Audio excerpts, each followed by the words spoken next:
Okay, so this just in. Son Jung-min's dad filed criminal charges against Mr. A with the police department, and that set off a chain reaction that the police now have to deal with.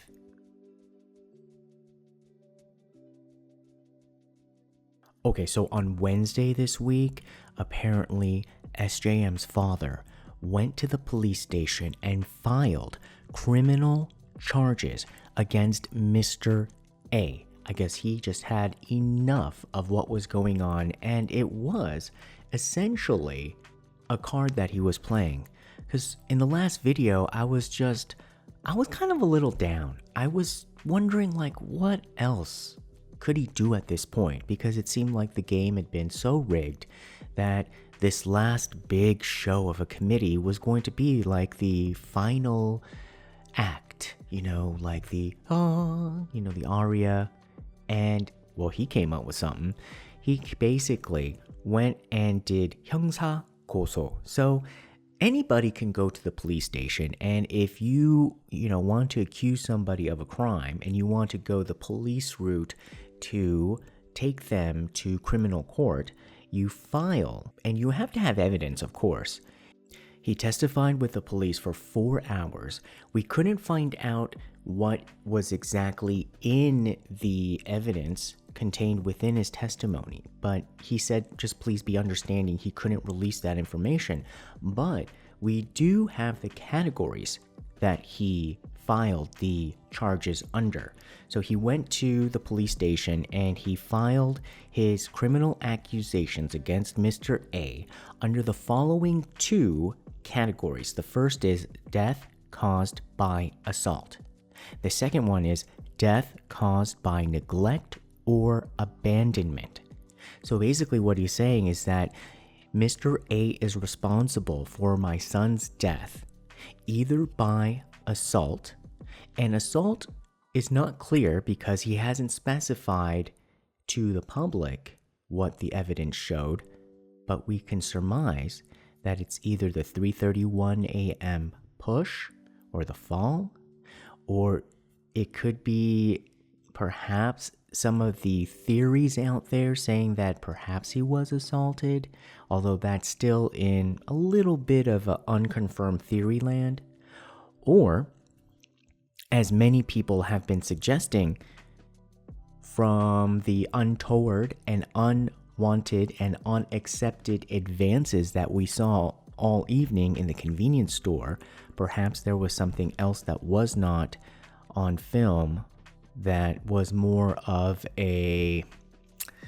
this kind of nature that was an assault, or maybe a little bit more than just this, that perhaps SJM reacted to, that led to some sort of clash, that perhaps led to something where there was a fall onto the riverbank where he hit his head. So that would be assault. The second one is abandonment or neglect.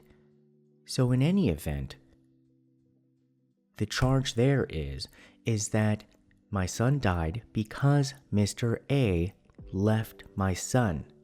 So there, then, if we were to surmise, would be that he just left him in the water or near the water or in some dangerous situation where he drowned. So typically, the police take about a week to respond, and the questioning is about 2 hours, but this was immediate, and the questioning was about 4 hours. So the analysis is that SJM's father had some evidence, and perhaps a lot of the YouTubers and a lot of the other investigators, and perhaps he really did get his own team together to compile some evidence to bring to the police. The evidence that is accepted by Korean law is CCTV footage, which we've seen, photos, which we've seen, and witness testimony.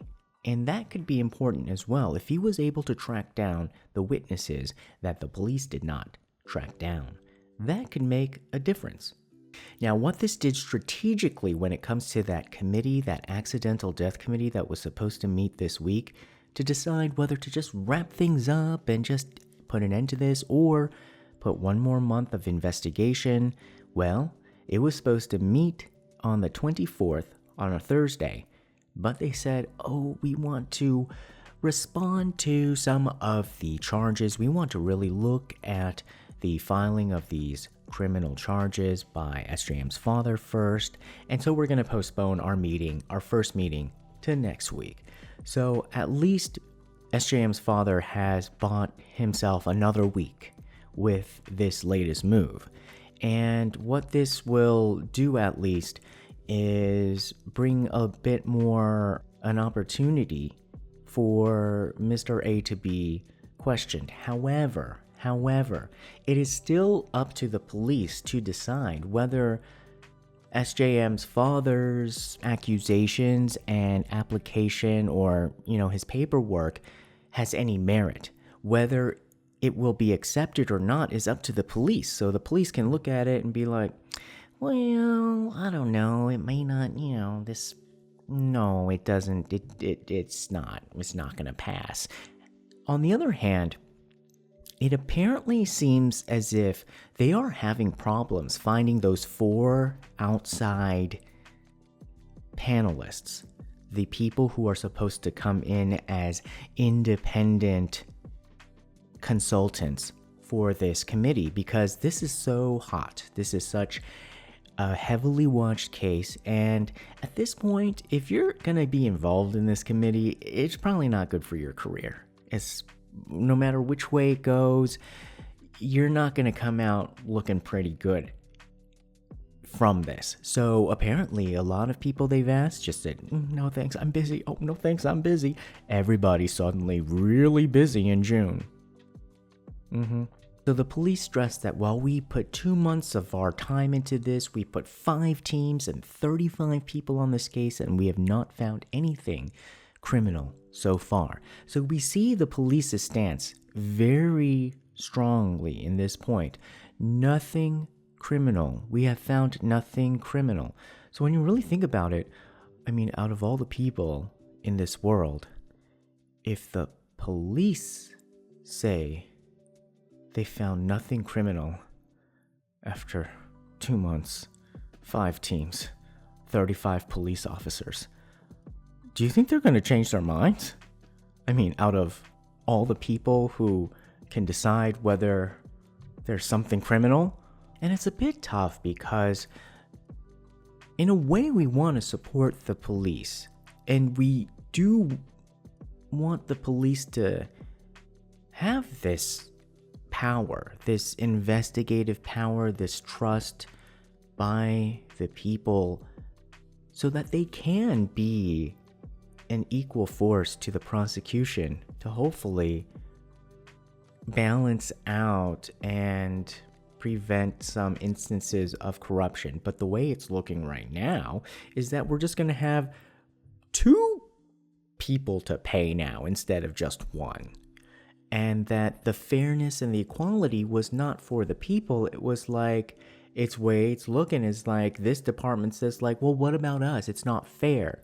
It's not fair that we don't get paid as well.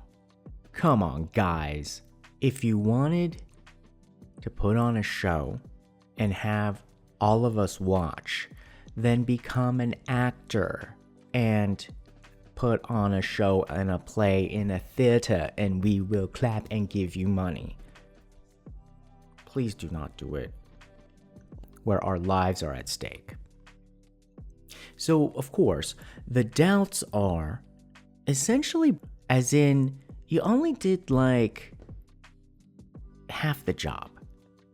So, for example, let's go over some of the glaring doubts.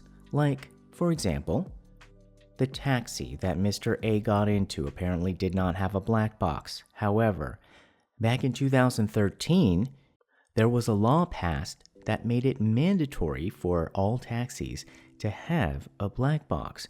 So how was it that this one taxi did not have a black box? All right, so let's just say that there was no black box in this taxi. So what about another way to verify, which are essentially CCTV cameras on the street? Do you not tell me that there are no other CCTV cameras on the street where he got into that taxi, please? So what about? See, that's the thing. So what about? Like, as if that's the only answer. You know, like when you hear like a kid giving an excuse like why they couldn't do their homework, it's like, oh, well, I ran out of paper. So what about, asking a friend for a piece of paper, just doing your homework on an old receipt, ripping out a page from a phone book or magazine or something. So what about? All right, so then let's look at witness number 1 not being in the photo, and that being the only claim that SJM was alive at 3:38 a.m.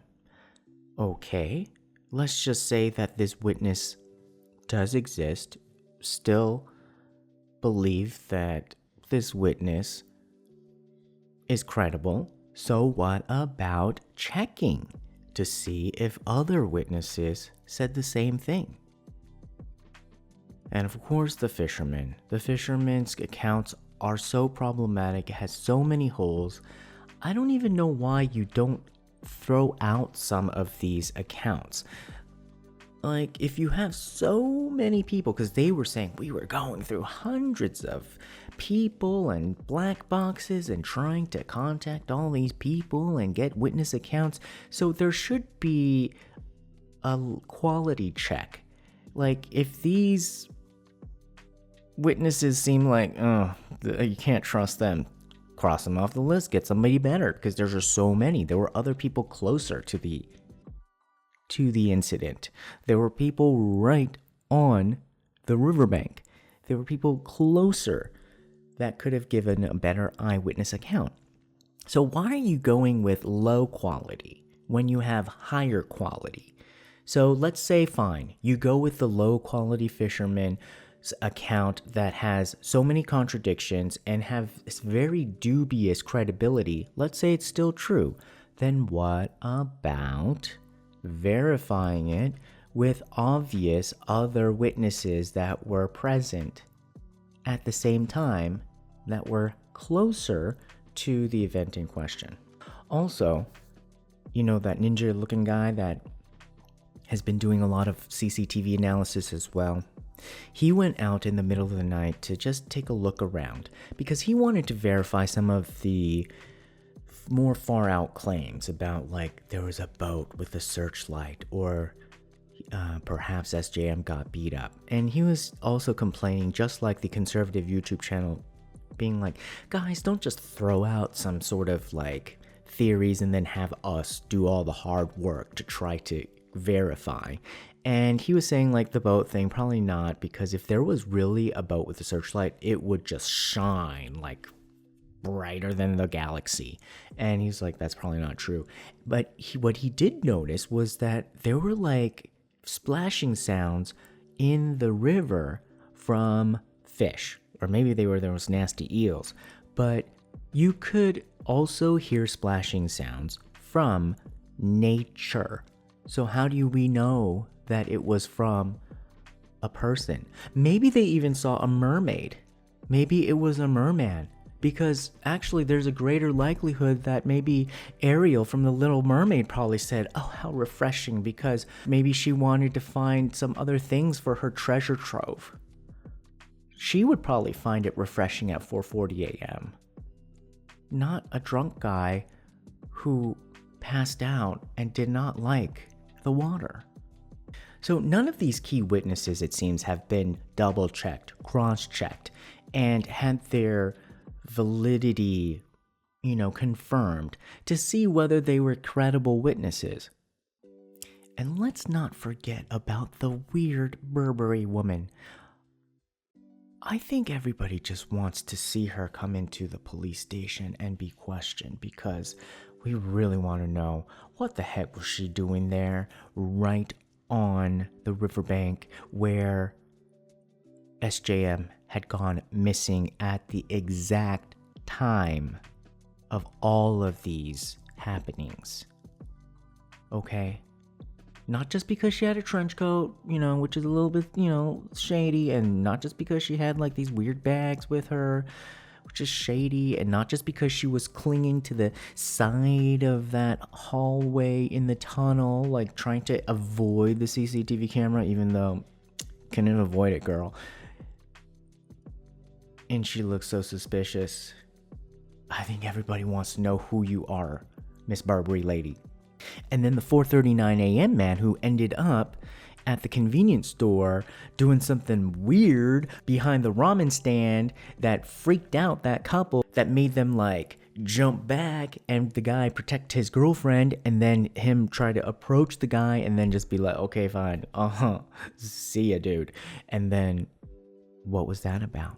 Okay, 4:39 a.m. man, you were right there next to Mr. A. And at the very least, Mr. 4:39 a.m. man, you would have been there for the person who went into the river and was like, oh, refreshing. Or it could have been you who went into the river, because we don't even know who went into the river. So anybody who had emerged from that area is a potential person who went swimming, if we are to believe the fishermen.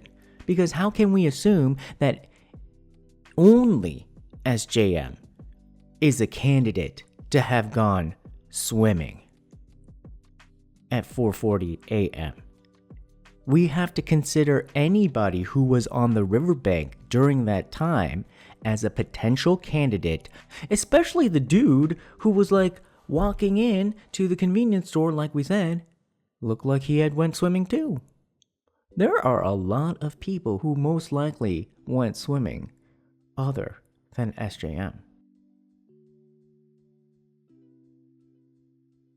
So we are seeing some very big red flags where we have witnesses that obviously could have been called, not called. The witnesses that have been called look very problematic. And then we have many instances where CCTV mysteriously has disappeared or supposedly has malfunctioned.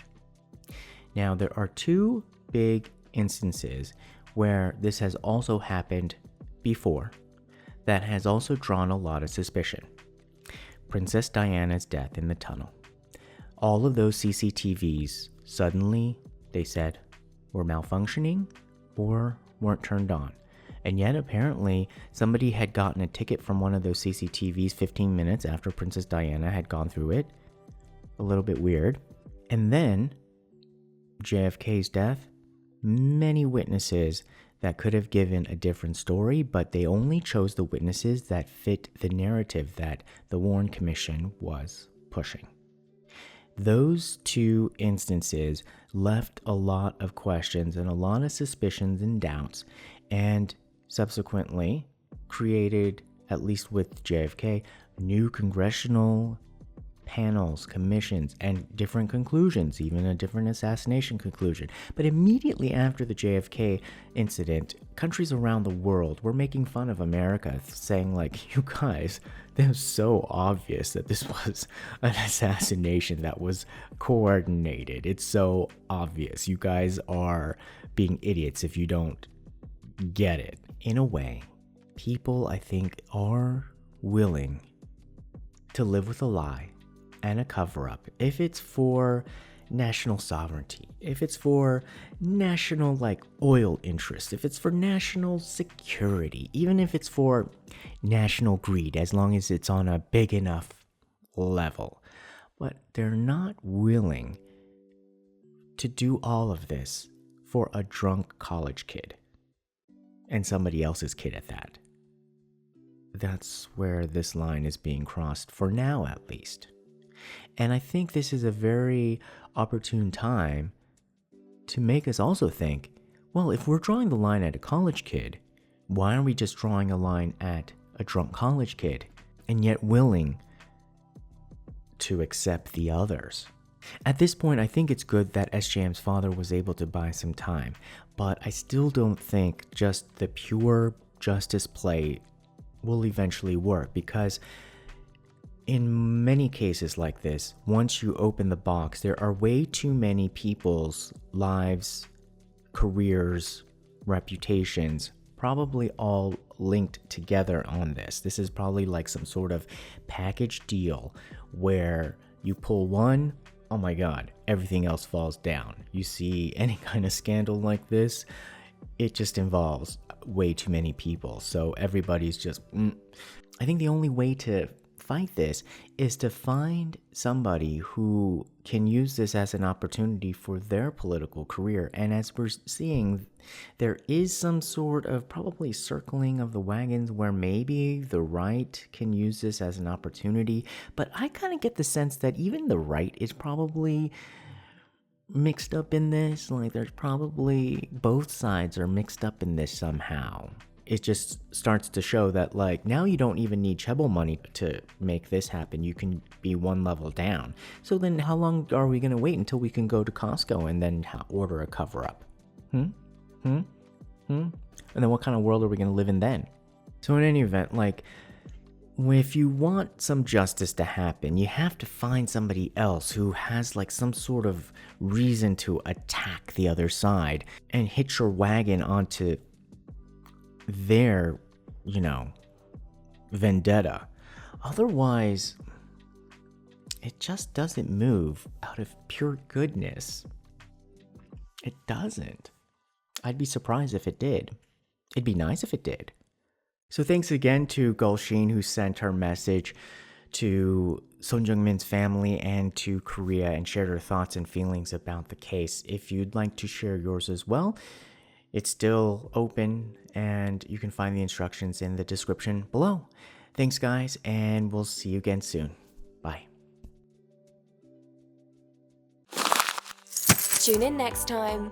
Don't forget to subscribe. Find us on YouTube, Instagram, Twitter, and Facebook. Love you.